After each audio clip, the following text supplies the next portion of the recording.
It's your boy, Markio. And we back at it again with another reaction, man. Today we got LeBron James.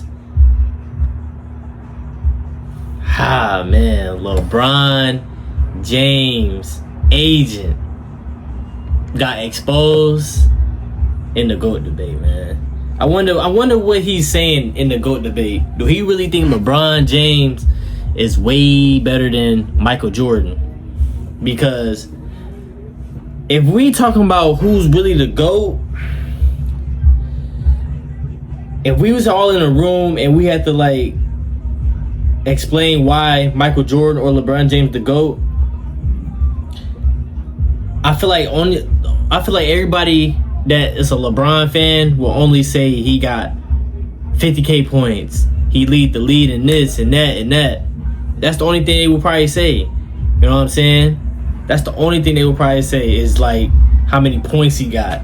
Well, obviously he should be having that many points because he's been in the league for 23 years and he came out of high school. You know what I'm saying? He is one of the greats, but Michael Jordan did everything he did in 15 seasons. The man retired twice. So damn near in his head, probably basketball was low-key boring to him. Like, it was just too easy. I don't want to say it like that because, like, you know, his pop passed away, so he, you know, he went to go play baseball, but he retired. He was still young too. He was still in his prime. He won 3 championships already. You know? But y'all make sure y'all like, comment, subscribe, man. Let's get straight into this video. So, as you guys know, when it comes to the Jordan versus LeBron debate, everyone in the NBA has their take and their own opinion on the topic. But very, very rarely do you hear the opinion of someone in LeBron and Jordan's inner circle who knows them personally. As in today's video, LeBron James' own agent and best friend Rich Paul weighed in on the subject. So without further ado, let's hear Rich Paul on Kai Cenat's Twitch stream debate Jordan versus LeBron. And I do apologize, the footage is a little grainy. All time. The greatest of all time. I said this, by the way, I get asked this question all the time. Okay. I think Michael... Because you done seen both play. I seen both, yeah. And I think Michael transcended the sport. And I think LeBron brought a consistency to the sport that maintained its relevancy. Now, stopping it right there, Rich Paul made some pretty good points, especially at the beginning. As when it comes to Jordan, even Rich Paul knows he made the NBA global and took the NBA to a different level. Of course. With his play style, his dunks, his commercials, what do you mean the Jordan brand shoes, you see LeBron and especially the 92 Dream Team. What Jordan did for the NBA and basketball cannot be duplicated. And looking at LeBron James, what he did in the 2010s, even the 2000s, should be applauded. As for close to 20 years, he has shouldered much of the pressure of the NBA and its media coverage. And once guys like Kobe, Duncan, and Shaq exited their prime, LeBron for a long stretch carried the NBA and its popularity. Now, with that being said, looking at Jordan, his impact, I think, was personally greater than LeBron's. As in Jordan's era, he took the torch from Bird and Magic and elevated the game like no other. And at Jordan's absolute peak in the NBA Finals, he was must-see TV. As historically, he has 5 of the 6 highest-rated and most-watched series of all time. Really? Compared to LeBron's NBA, who post-2018, whether you want to admit it or not, took a major dip in popularity. As the 2020 Finals, which featured LeBron James, were the least watched in NBA history. And even 07, LeBron's first appearance in the Finals, the 3rd lowest all time, with 2021 I see being Jordan, the 2nd like lowest. 30 million. Rich Paul's overall argument and what he's saying, I don't disagree with. But I think what he's saying proves Jordan was more impactful off the court and for the NBA as a whole. As even in 2023, Michael Jordan's shoes outsold LeBron James, KD, and Curry combined. You see all these guys on TV every day, and it's like, oh, it's Michael and it's about the rings. Well, if it's about the rings, then it should be Bill Russell. Mike said the same thing though. Okay. All right. So if you're only counting 6-0 in the finals, okay, we get that, right? But when you're talking about how hard it is to get there, and you're just making it about wins and losses, like if you want to move the furniture around the room, we can move it whichever way to make it as comfortable as you want to make it. You gotta give Rich Paul and Clutch Sports credit. They're working overtime to prove Jordan isn't the GOAT, acting like his case revolves solely on 6 championships. As even LeBron fans and non-Jordan fans know, rings, they matter, but they're not everything. And for NBA fans specifically, there are definitely 2 extremes. On one hand, you have some fans who argue championships are all that matter. On the flip side, you have fans who don't value championships at all.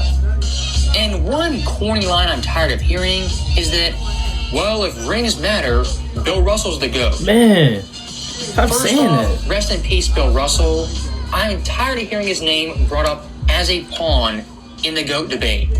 And I'm sorry, but every fan knows Bill Russell's era was completely different than the 80s, 90s, and especially today. There was nobody special in And looking at Bill Russell's first championship, in 1957, here's what the NBA looked like. In total, there were 8 teams. And Boston that year won 44 games, had the best record in the NBA. No other team outside them won 40 games, and half the NBA wasn't above 500. Disrespect Bill. Now, when it came to playoffs, being the top seed, you got a first-round bye in a league with 8 teams. In the conference finals, it wasn't even best of 7, it was best of 5.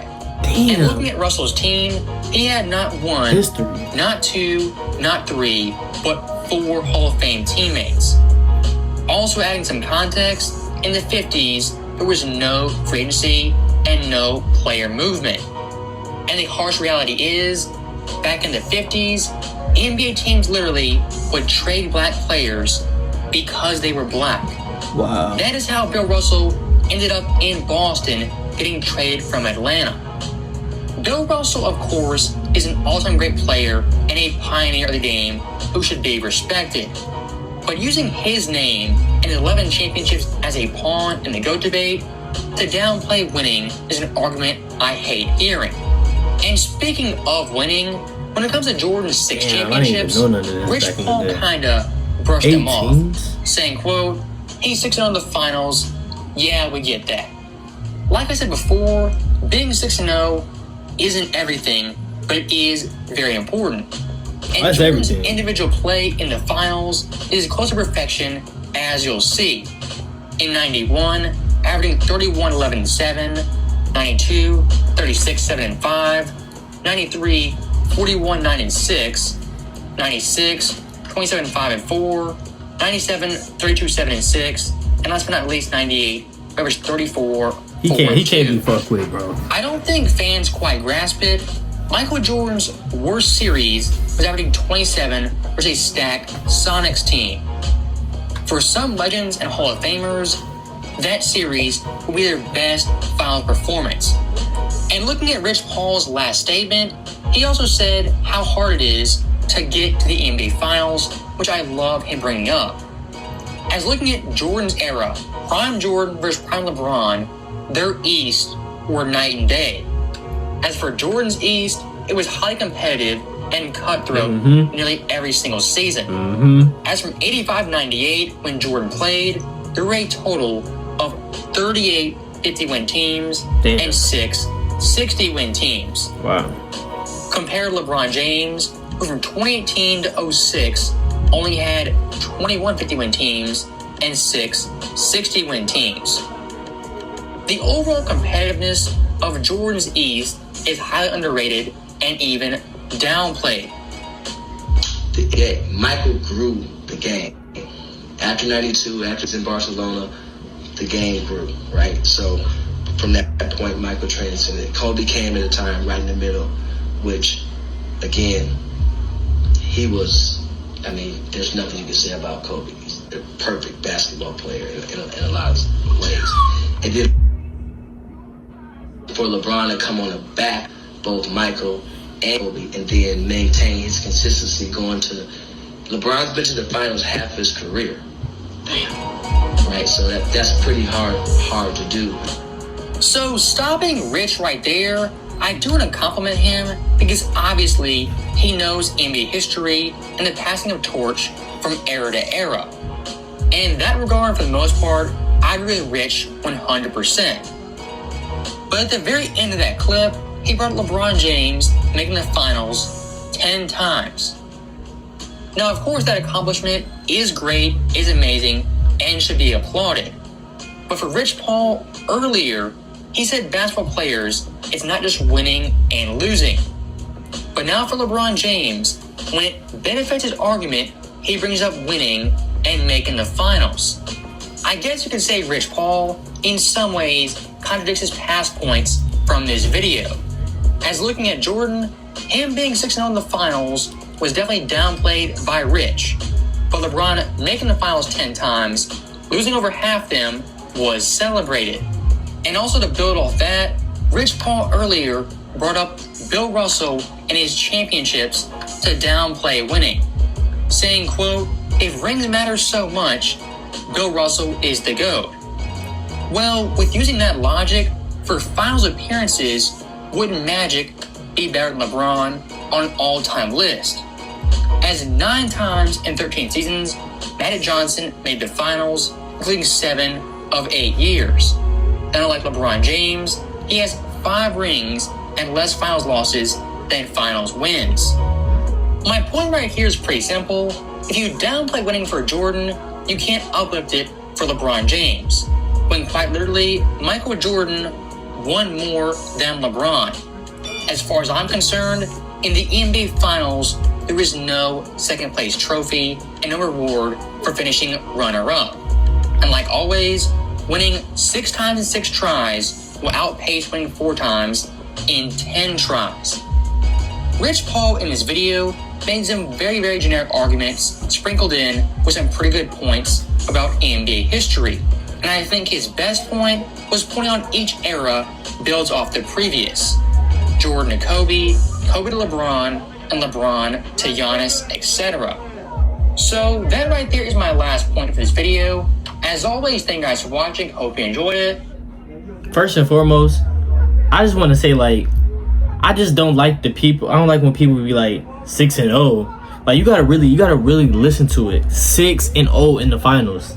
6-0. Every time Michael Jordan stepped on that court in the finals, he never lost. He never lost.